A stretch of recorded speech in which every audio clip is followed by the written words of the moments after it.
オルベア、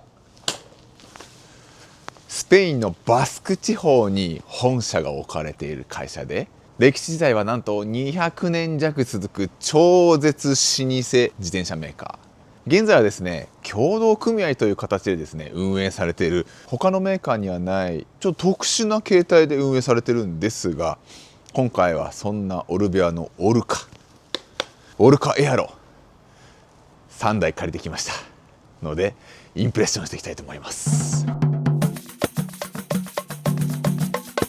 オルベアはロードバイクはもちろん、マウンテンバイク、グラベルロードもがっつり出していて、僕が感じた印象ですと、老舗だけのことはあるなと。クオリティの高いバイク、そしてコストパフォーマンス、独自のサービスがやばいと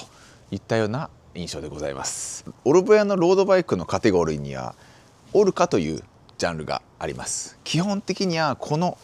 オルカというロードバイクをベースにオルカエアロになったりとかですね、より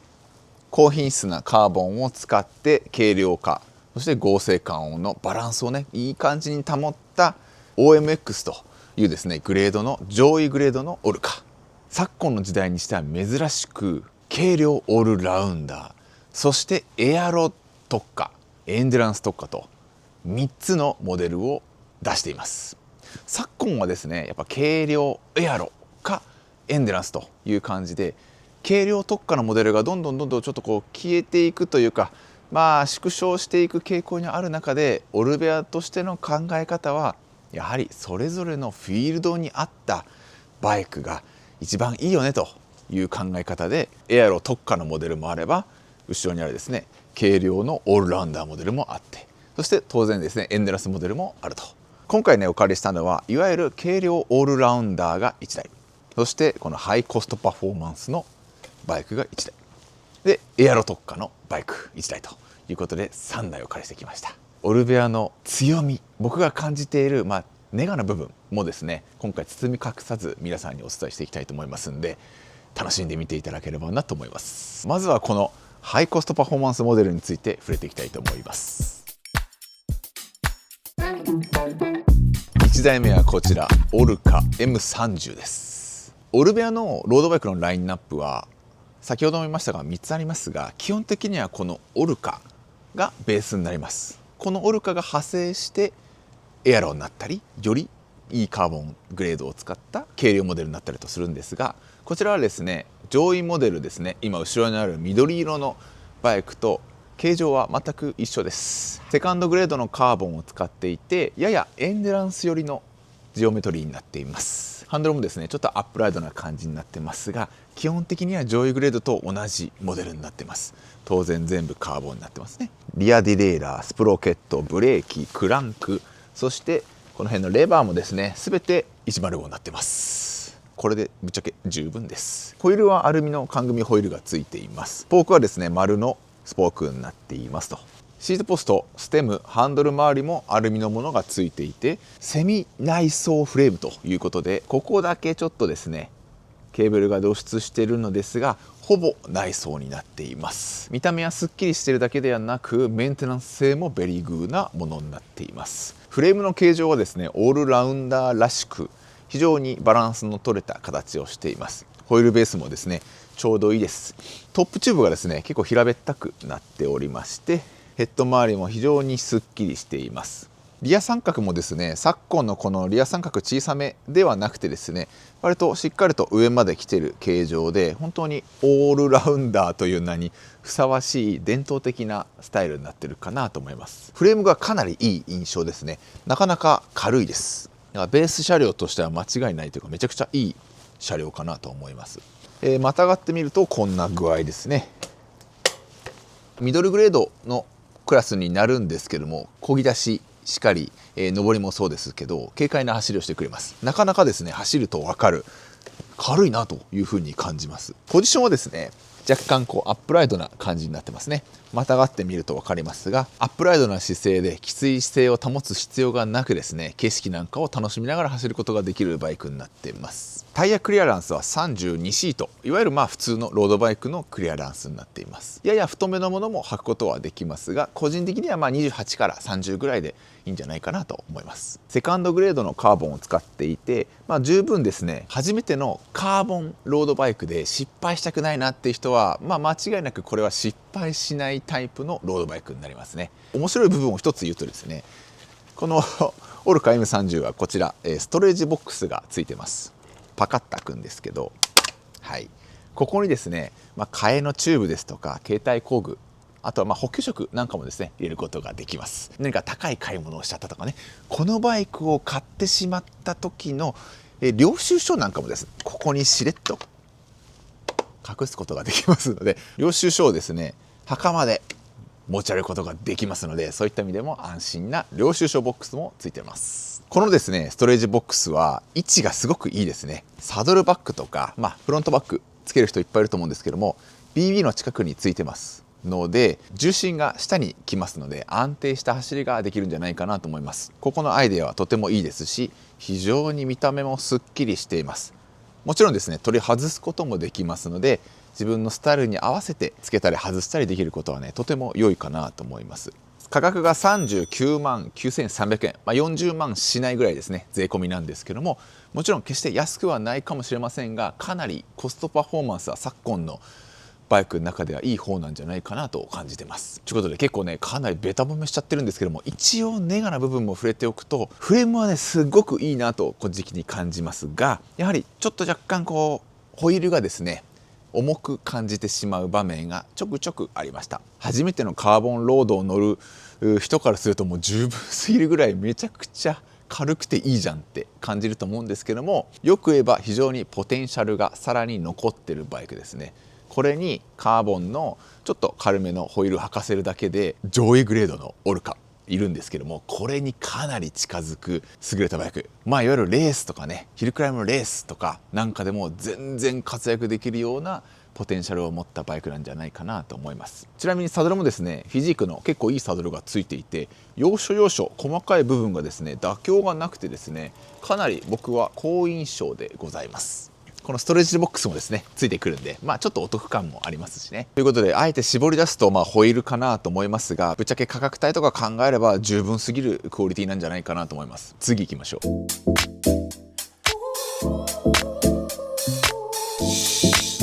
ということで2台目はこちらですね、オルカ M20iLTD ということで、やや長めにはなるんですが、こちらですねハイエンドカーボンフレームを使用したパーメーター付きのアルテグラ DI2 モデルになります。こちらですねもうホイール、フレーム、コンポ、その他パーツすべてですねかなりいいものがついていて、これだけでも OK ですよっていうモデルになります。モリモリの一番高いやつのちょっと下のモデルになります。こちらはですね OMX というですねオルベア独自のいわゆるハイエンドカーボンを使用したカーボンロードバイクになります。ロットっていうですね UCI のワールド、いわゆるもう世界大会に出ているチームもこのフレームを使ってですね走ってます。プロの選手と同じフレームがこれですね。やっぱり持ってみると触ってみるとですね全然違います。乗った感触もやはりこちらの方がより軽快さ、軽さ、漕ぎ出しのスムーズさ、速さっていうのがですねより感じることができます。高速域もかなり気持ちよくスーンと伸びていく感触があってですね、まさに軽量オールラウンダーといったイメージでございます。先ほども言いましたがシマのアルテグラ DI2 ということで電動コンポが使われています。スムーズな変速、そしてブラケットの小ささがですね握りやすくていいですね。重量はですね、54かなで 7.1 キロとか7キロぐらいの重量でございました。軽量バイクらしくですねこの漕ぎ出しの加速感、そしてヒルクライムはめちゃくちゃ楽しいですね。ぐんぐん進む感触があります。ヒラヒラしてしまう感じはなくてですね結構安定感もあってですね、平地下りともに個人的にはかなり気に入ってます。僕だったらこれですね。一番好きな感じですね。ホイールもですねかなりいいものをついてます。オークオっていうですねオルベアの独自のホイール使ってますね。ハイト 45mm のものがですね前後に使われています。リムの内幅が 21mm ということで、太すぎず細すぎずのホイールの内幅を使っています。25から30ぐらいがちょうどいいんじゃないかなというホイールでございます。重量もですね1300ちょっとかな。ホイールの重量が非常に軽いホイールになっています。でですね、タイヤもねいいものがついてます。ビットリアコルサプロがついてます。妥協がないです。シートポストもカーボン製、サドルもフィジークのかなりいいサドルがついてます。ハンドルはですねフルカーボンの一体型のハンドルが使われています。当然ケーブルはフル内装ということで、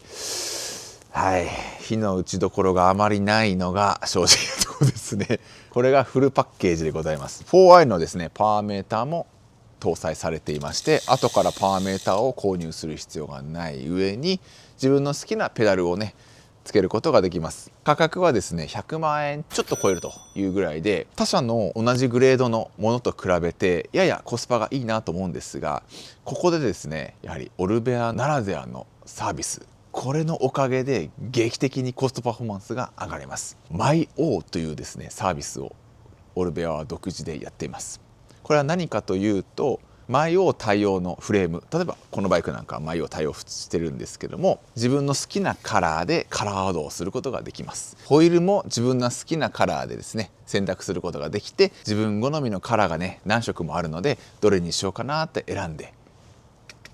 オリジナルのフレームを作ることができます。個人的に一番やっぱり気に入っているのがですね、このマイオーはカラーオーダーだけではないんですね。ハンドル幅、ステムの長さ、クランク長、ギアの波数、ブレーキのローター径までですね全てアップチャージなし無料でカスタマイズすることができます。これがですね、オルベアの最大の強みかなと思ってますが、ほとんどの方はフィッティングをして自分の体に合ったサイズのステムとかハンドル幅とか何度も走り込んで、なんとなく自分はこのギア比が好きかなっていうのをですね分かってから一個一個買い足して買い替えてこうガチャガチャやるんですけど、それを一発でできてしまうのがこのマイオーのすごいところですね。込み込み無料で組み込まれてますので、そういったことを考えるとオルベアのコストパフォーマンスの良さすごいね感じてもらえるんじゃないかなと思います。これねどこぞのよくわからないメーカーではないです。200年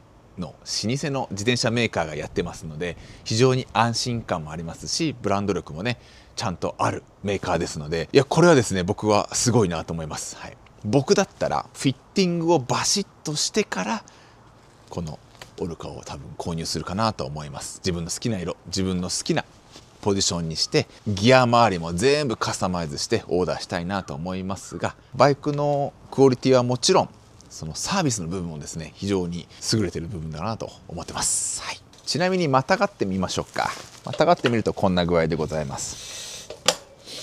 先ほどのオルカ M30 と比べるとですねアップライドではないです。結構ですね角度がついてますので、こうというよりかはやや攻めのポジションにはなるかなと思います。で一体型ハンドルはですね結構ですねなかなか良くてですね、こう滑り止めがついてたりとか上半が握りやすいです。楕円形になっていて丸ではないので握った時に手が痛くないですし、非常にこうコンパクトな、印象です。ステムも非常に細いので全体的にスマートな印象かなと思っております。乗った感じは本当にね軽快ですよ。シャーンと信号待ちからのスタートダッシュめちゃくちゃ気持ちいいですし、上りもスンスンいっちゃいますし、僕が普段乗るんだったら間違いなくこれかなとは思いますが、とても気に入りました。ということでですね、こちらもまたベタ褒めばっかしちゃってしまってるので、あえてネガティブな部分をちょっと絞り出しますと、オルベアって先ほども言いましたが軽量オールラウンダーとエアロとエンデラス3つの特化したモデルを出してます。でこちらはですねいわゆる軽量オールラウンダーというポジションにはなると思うんですが、超軽量かどうかって言われたら、そんなことはないかなと思います。めちゃくちゃ軽いですよ。当然めちゃくちゃ軽いですし、構成をもっと詰めれば6キロ台なんて全然余裕でいけちゃうと思うんですけども、他社が軽量エアロとかねバンバン出している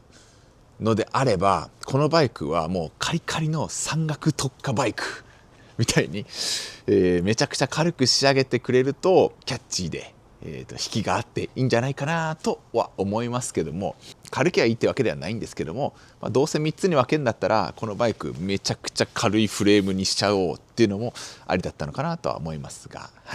絞り出すとそんな感じです。前用に関してはかなりポジティブな、ね、印象を持っております。じゃあ次行きましょう。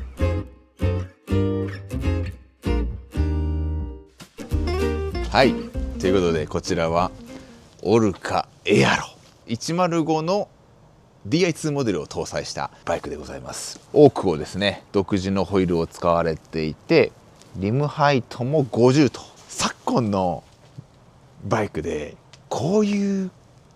エアロを追求したやつってなかなかないですよね。見なくなりましたよね。僕はですねエアロバイクをね所有したことはないですが、やはりロマンを感じますね。非常にかっこいいんじゃないかなと思います。見てください、このリアのこの詰まり具合ですよ。素晴らしいですね。ここだけで飯食えるよね。本当にすごいね、やっぱかっこいいですね。分厚くて。オルカエアロはですね、このオルカをベースに作られたエアロモデルになります。空力をですねすごい気を使ったバイクでございます。フレームの形状はもちろん、ハンドル、シートポスト、ね、リアもそうですが、とにかくですね平坦番長にはうってつけのバイクになっております。先ほども言いましたが、コンポはですね105の DI2 モデルがついてます。非常にねこちらもねコンパクトなブラケットになってますので、握りやすく、変速も非常に楽に、確実に、正確に、速くすることができます。なかなか見ないですよね。このね、わかりますか？このハの字のフォークもですね最近見なくなりましたが、やはりですねロマンを感じますね。風のね通りをなるべく乱気流が起きないように気を使いまくった、形状になっています。サイズ53になるんですが、重量はですね8キロということで、僕が乗った感じだと思ったより重さを感じない、バイクでした。スッとね伸びる感じは結構ありましたね。で35キロ以降ですね、35を超えてからですね、やはり巡航速度、巡航のしやすさっていうのをねとても感じることができました。でですね、上り全然ダメかと思いきや、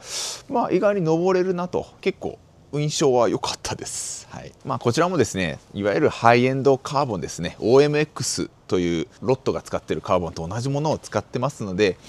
当然当然ですね、非常に軽く、そしてかなりね硬めのバイクになっています。全然よれないですよ。もう合成感半端ない、もうザ・エアロこれっていうのをすごく感じるバイクでございました。ですね、このハンドル周りがね結構面白い形状になっていて、こちらですねエアロハンドルにはなってるんですが、ステムとハンドルは別体型になってます。でですね、セミエアロな形でですねハンドルに沿うようにケーブルが来てます。空力的にはほぼデメリットはないんじゃないかなと思いますが、ポジションの調整が容易になりました。そしてメカニックにも優しい、メンテナンス的にもとてもねいいんじゃないかなと思っています。そしてですね、サドルはですねプロロゴのこちらもね結構いいものがついております。結構ね穴がでっかいので、本当タイムトライアルとかなんかもね意識したようなサドルなんでしょうね。基本ロードで走ることがメイン、友達と走ることがメインなんだけど、実は俺タイムトライアルも趣味なんだよね、トライアスロンもね年にちょこちょこ出てんだよねみたいな人にとっては、このバイクはかなりねいい選択肢になるんじゃないかなと思います。またですね、この専用のエアロボトル、これも当然ついてきますよね。これがですね結構思ったより入れやすい M30 と同じストレージボックスも今回こちらついております。こんな感じでですね、はい、結構大きめのストレージボックスがついていて、補給食、携帯工具、チューブなんかを入れられます。もちろん領収書も入れられます。重心が下がって安定感が増すんじゃないかなと思います。かなりですねエアロに気を使ったストレージボックスですので、ここ非常にね一石二鳥ですね。荷物も入れられてエアロ性能もですね貢献できるようなシステムがこの辺で作られていてですね、とても僕は印象がいいです。ネガティブな要素を少し言うと、輝けるフィールドっていうのはやっぱちょっと限られちゃうんじゃないかなと思います。どうしてもこのバイクがやっぱ光るのは高速域の平坦とか下り基調な部分なのかなと僕は思ってます。例えばですけれども20キロとか25キロのゆるポタをほとんどそんな感じで走ってますって感じだと、ちょっと性能が生かしきれないと言いますか、持て余す感は若干あるかなと思います。そういう走り方をするんであれば、こういった軽いバイクの方が楽しめるのかなとは思いますが、エアロはロマンなんで別にね乗り方なんて別に何でもいいと思うんですけども、万能選手かって言われたらそうではないのかなと思います。でこのバイクもですね、先ほども言ったマイオーですね、オリジナルのペイント、ギア比、クランク調ね、ローター系、ホイールのねカラーなんかもですね全部選択することができます。ハンドル幅、ステム長も全部選択することができるものになってます。全部込み込みになってますので、これもですね非常に他車と比べてもコストパフォーマンスはかなりいいバイクなんじゃないかなと思います。実際にちょっとまたがってみましょう。こんな感じですね。めちゃくちゃかっこいいよねもうまたがった瞬間ちょっとなんかもうこうやりたくなっちゃうよね。非常にやはりですね圧迫感といいますか威圧感といいますか、走るぜみたいなそういった気持ちにさせてくれるバイクかなと思います。でですね、僕が感じたもう一個のいいなと思った点がですね、やはり一昔前はこういったバイクたくさんあったんですが、太いタイヤは履けないんですね。昨今のトレンドはどんどん太いタイヤになってますよね。 28C、 もう 30C が一番速いとかも言われてる時代ですけども、このバイクはエアロロードではあるのですが、今これ 30C が履かれてます。で 30C 履いてギリギリの詰め具合になってますので、昨今のトレンドもしっかりと抑えているバイクでございまして、正直乗り味は結構硬い感じはあるんですけども、乗り心地は悪いわけではないかなと感じてます。決してなんかもうひたすら突き上げ感きついなっていうのは、タイヤの空気圧とかで結構調整ができてですね、わりかし乗り心地のいいエアロロードという印象でした。この辺もですね今時エアロロードっていう感じで結構面白いな、いいなと思ったバイクでございます。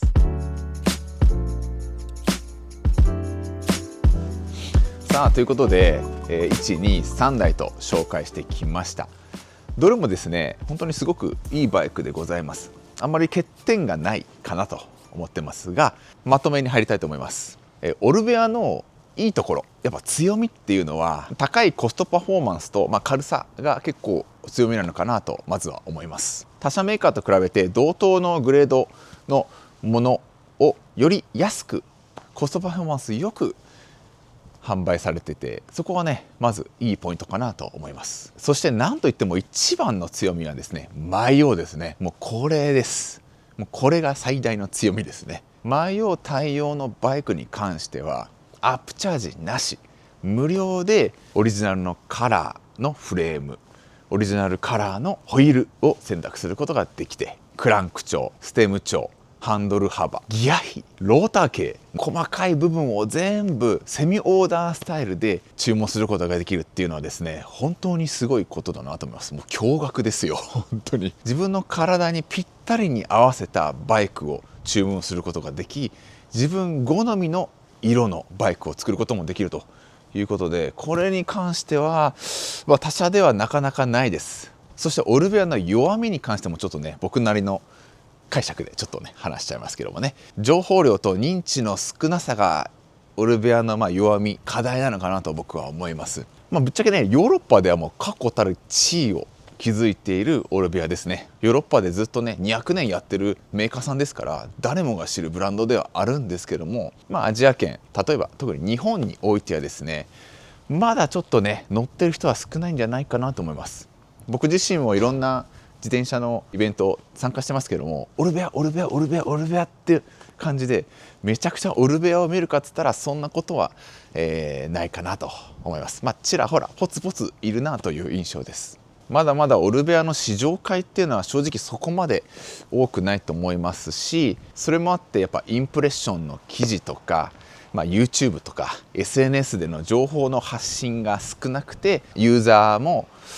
比較がしにくいとか、気になるけど情報がないから調べられないとか、そんな感じの状況がまだ続いてるんじゃないかなと思います。なんですごい知る人ぞ知るメーカーみたいな感じに、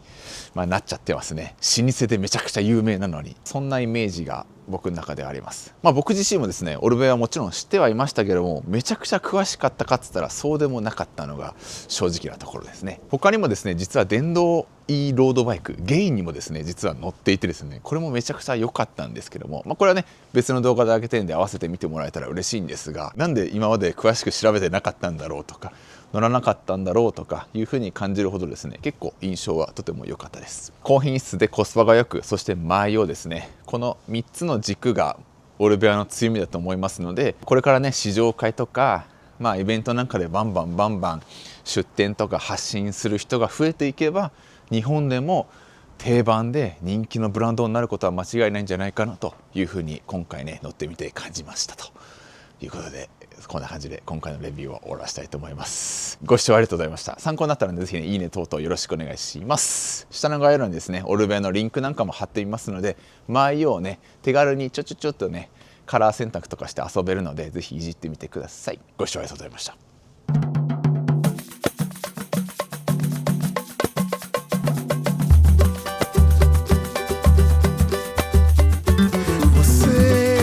Diz que é pra esquecer, tá dando desculpa pra deixar as coisas do jeito que elas são.